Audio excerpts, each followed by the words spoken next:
Cleo and Trajan have arrived in the town of Kalle, hoping to contact Corvus, the leader of the Shadow Court. Taking up lodgings in the local tavern, they begin to prepare for the work ahead. It will be difficult to find Corvus and his followers, as in truth, they do not wish to be found. If they want your attention, they come in search of you. Only a few lucky individuals have ever managed to set foot inside the actual court itself. Not even Cleo knows of its exact location. However, in order to find their next break in their search for the crown, they must ensure Corvus is willing to speak to them. During the day, they walk the town, posting up flyers written in a special code, a language only our two investigators and members of the Shadow Court know of. To the unsuspecting passerby, they look nothing more than random symbols and emblems, nothing more than an art installation. It seems, however, that Trajan is becoming distracted by his time in Kalle. Cleo is concerned, and she's confronting her friend and colleague about the situation.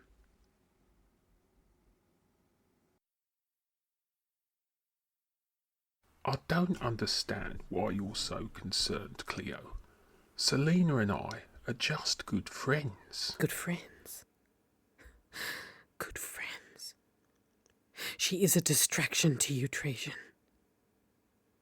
Ever since you met her downstairs in the tavern, she is all you can think about. When we first arrived, you were so focused on our work, and I started to believe that we had finally made a breakthrough regarding your practical ethics. Look, I'm sorry things haven't exactly gone according to plan.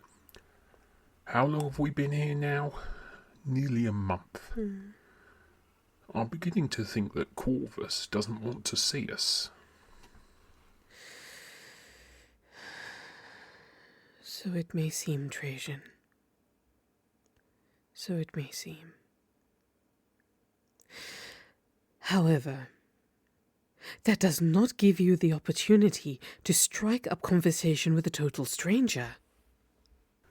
Selena's from the academy. She dances at the tavern once a week, and we kind of became interested in one another. She's a sweet girl. Apparently, she's one of Cassandra's protégés. Be that as it may, Trajan, you do not have time to strike up a relationship. We are here on business to find Corvus and question him about Rafik and the crown. Well, we know one thing's for certain. One thing and one thing only. The diplomat was here.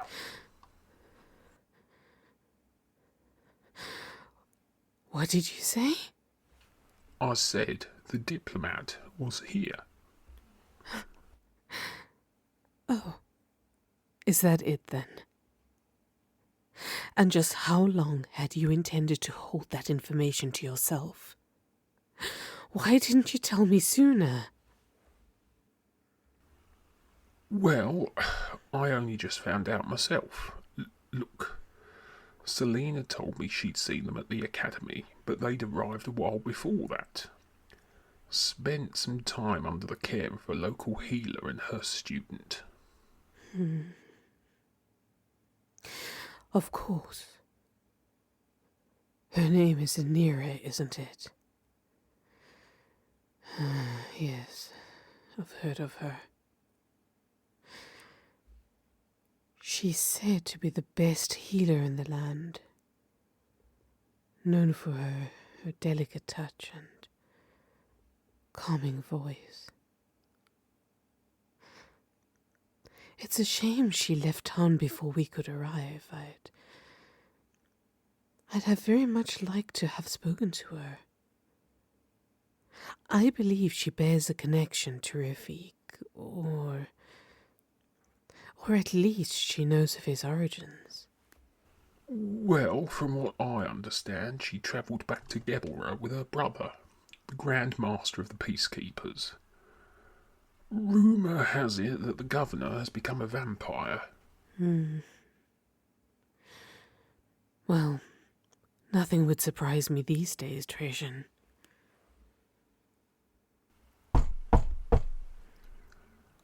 I'll go. If it's the landlord, tell them we'll have the next payment ready for him by the end of this week. We still await payment for that. That missing child case we dealt with last month?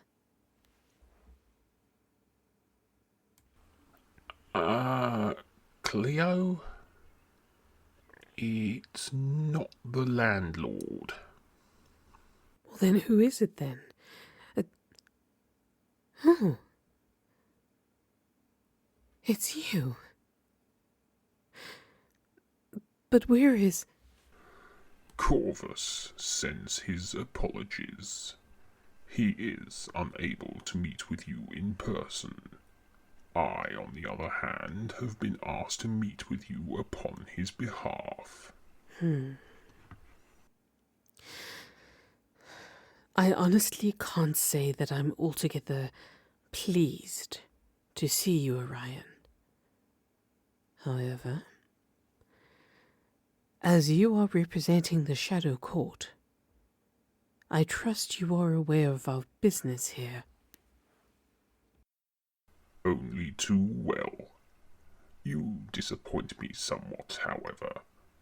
I'd have expected more from you both to try and find us. To think, Trajan, you were closer than you realized. Trajan, don't say a word. I want to keep this between myself and the Shadow Court. You are most wise to keep your partner quiet, my dear. My dear. His reputation precedes him somewhat. We can't have a repeat of the Diamond of Gembalar debacle now, can we? My dear. Let me make two things noticeably clear to you, Orion. Firstly, don't ever, my dear me. Secondly, the diamond incident was an exercise in humiliation, it seems, set up by your lord and master. If you say so. I do However, say so. I am not here to discuss the past or petty small talk. Then why are you here? Cleo, the Shadow Court wants exactly the same thing that you want. Rafik's head on a platter. Corvus has something particularly slow and nasty in store for him, mind you. Something that will cause the whole town of Kalle to hear his screams. Then I will make sure myself and Trajan are not here to experience it. I know that Trajan hasn't the stomach for the more gruesome spectacles that Corvus is known for. Oh, but that's where you're wrong. He's asked me to give you an invitation to Rafik's impending execution. What? And if there is one thing you do not do, is turn down an invitation from the leader of the Shadow Court. Besides, he will want to speak with you personally when this sorry debacle is all over. You have captured Rafik? Not quite, but we will do very soon, and Corvus wants you both there to see his demise. You are advised not to leave Kalle, at least, not without Corvus's permission. Corvus has no power, no control over what myself and Trajan are permitted to do. We are free to come and go as we please. Do you think the elders really control this town? They do when the civilian population are concerned. That's why we had no interest when Anira and Loretta left with Daedalus. Personally, I could understand Corvus not wishing to be involved. It would be so bad for business if he became involved with the peacekeepers.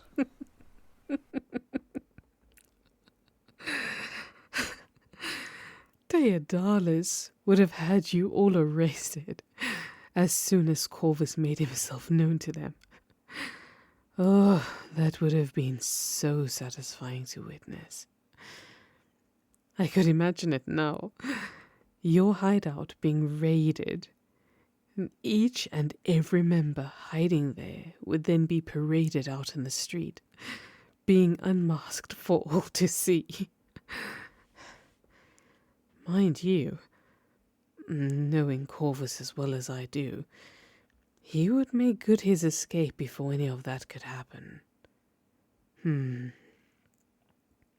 Definitely the kind of person who would begin again and regain what he had lost. I am so awfully glad that the thought amuses you, Cleo. I doubt it would amuse Corvus. The Shadow Court has taken years for him to build up, and he is not prepared to lose it any time soon. I think we've spoken enough. Let's just cut to the chase, shall we? Let's get to the part as to why you are here. The crown of the Tyrant King.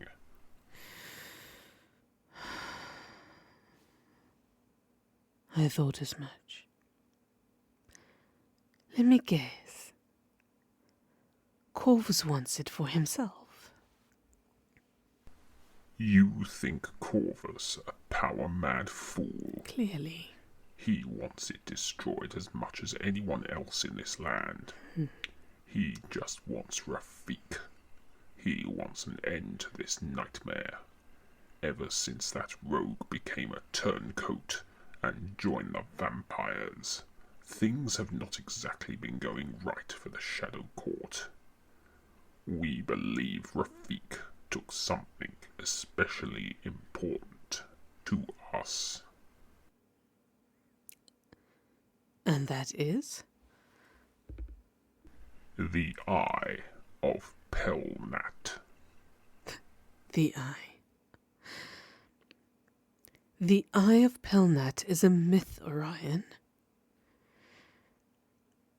It's written that it was created in the very beginning, when the stars first formed. It doesn't exist. Then ask yourself how the Shadow Court has been so successful. Answer me that question. We know Rafik has it. How else has he become so successful working for the vampires? He's influential. He doesn't need a mythical object to succeed. I grant you that his voice is irritating, but he has a way of melting your heart, just with his tone. Sadly, I've been caught out by it a number of times in the past. It's how he's escaped from justice so many times. I assure you he will not escape the justice of the Shadow Court. His time is over. We plan to capture him with the crown of the Tyrant King in his possession. Very much like he will be, we shall destroy the crown and put an end to the threat of the Tyrant King once and for all.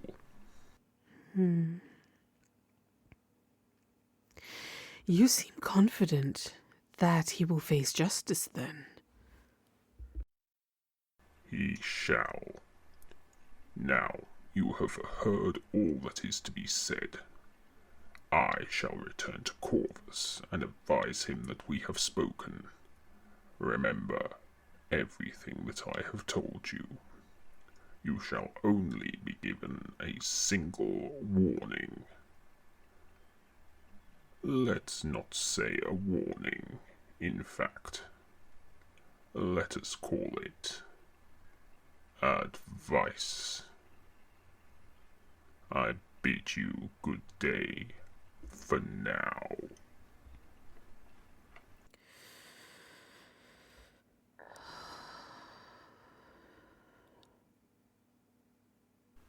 You know something, Cleo?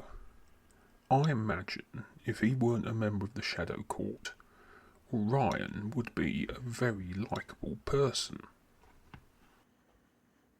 I would imagine him to be so, yes. However, he is a member of the Shadow Court. We cannot afford to make personal attachments to such villains. What do you think they have in store for Rafik, then? Knowing Corvus, it will be slow, incredibly painful, and extremely humiliating. Remember that I've seen Corvus carry out his threats before. He doesn't discriminate either. Oh, that poor girl. What they put her through was terrible to behold. All she did was take some gold from the Shadow Court treasury to buy bread to feed her family. If only she had asked Corvus, he would have supported her. He has a heart, Trajan.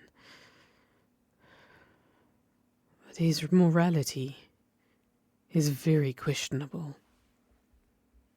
Am I okay to ask why? And how you were forced to see it? When I first started out as an investigator, I made the mistake of upsetting a member of the Shadow Court.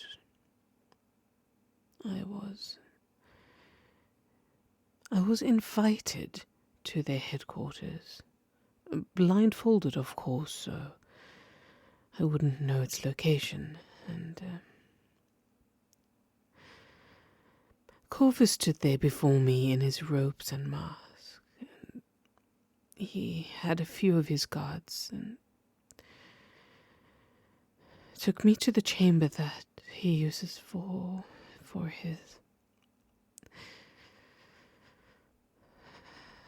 his procedures of justice, as he likes to refer to them. Stop right there, Cleo. I don't think I want to know any more.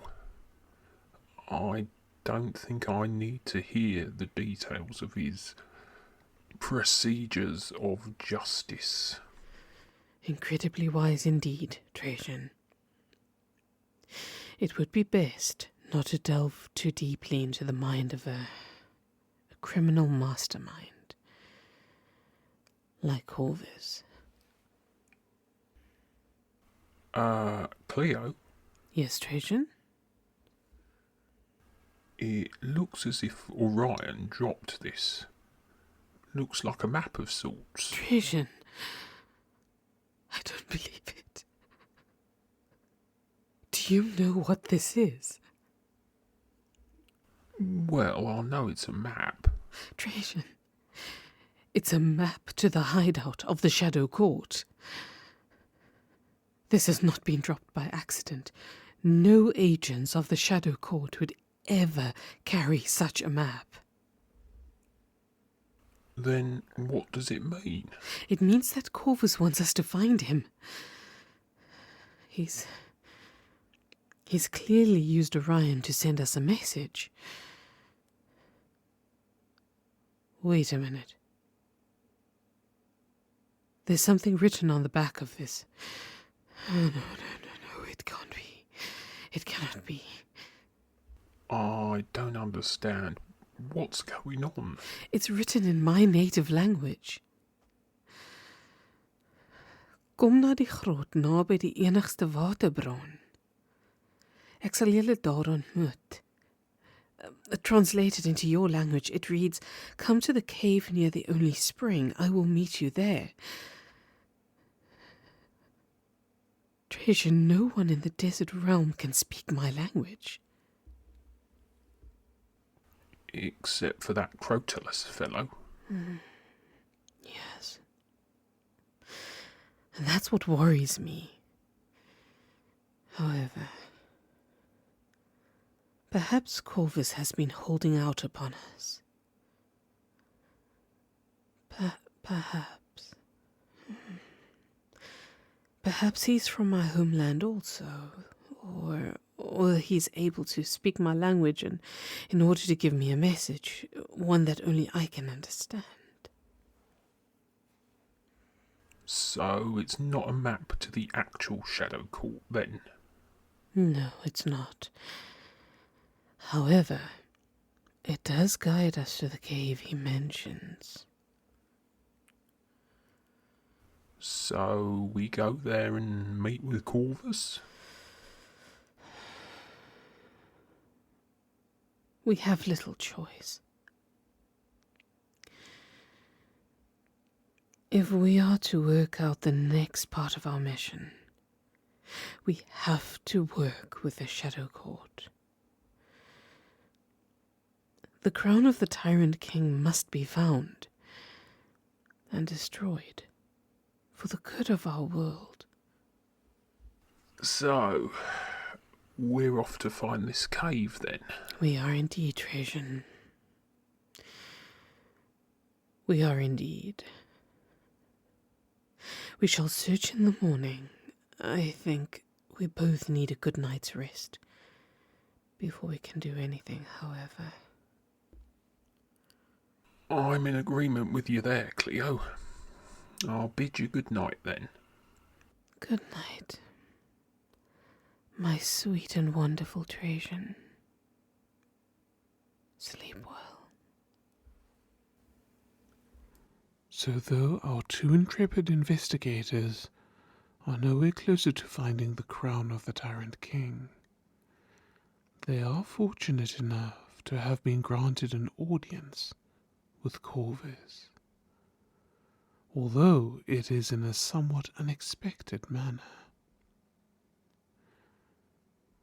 With their minds racing, they each bed down for the night, thinking about what will be imparted to them when they finally meet with the leader of the Shadow Court. They know that Corvus is a dangerous man who will stop at nothing to get what he wants. And with Rafik being at the top of the list, they will have to work carefully with him in order to help him reach that goal. They also fear what Rafik will be put through when the time comes. Indeed, he is a heartless villain, but knowing what Corvus is capable of, they wouldn't wish such punishment on even their greatest enemies. Silently and calmly, they both drift into dreamless sleep. They just hope Corvus doesn't make them an offer that they are not permitted to review.